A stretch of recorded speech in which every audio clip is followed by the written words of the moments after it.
Kashmir CM నుంచి ఒక tweet వచ్చింది, సీజ్ఫైర్ అయిపోయింది అంటున్నారు, మళ్ళీ పాకిస్తాన్ ఆర్మీ నుంచి కొన్ని దాడులు మళ్ళీ కాశ్మీర్లో జరుగుతున్నాయి. అవును, మరి ఇదెందుకు చేశారంటారు? జరిగిన తర్వాతే కదా మనాళ్ళు వార్నింగ్ ఇచ్చింది. ఇప్పుడు మోడీ ఏమన్నారు, తుపాకీ గుండు వస్తే దానికి ఎదురు బాంబులతో సమాధానం చెప్పండి అని ఇచ్చారు. రెండవది ఏంటంటే ఈ ఈ కంబాట్ ఫీల్డ్లో ఉన్న వాళ్ళకి ఫ్రీనెస్ ఇచ్చారు. మీరు ఒకవేళ ఇటువంటి వైలేషన్స్ జరిగితే మీరు తీసేసుకోండి అని చెప్పి ఇచ్చారు నిన్న.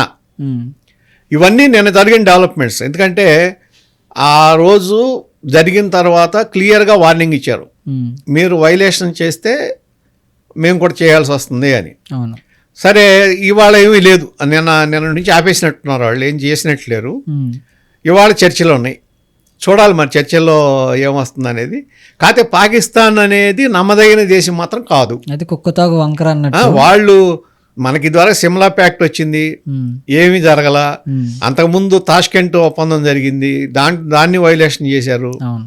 వాళ్ళు అటువంటి పనే చేస్తారు. కాబట్టి ఇక్కడ ఇవాళ మనది అప్పర్ హ్యాండ్ ఉంది, మనం ఏం చెప్తే చేయాల్సిందే. కాబట్టి మన భారతదేశానికి సంబంధించి ఏది మంచిదో అది సాధించాల్సిన అవసరం ఉంది చర్చల్లో.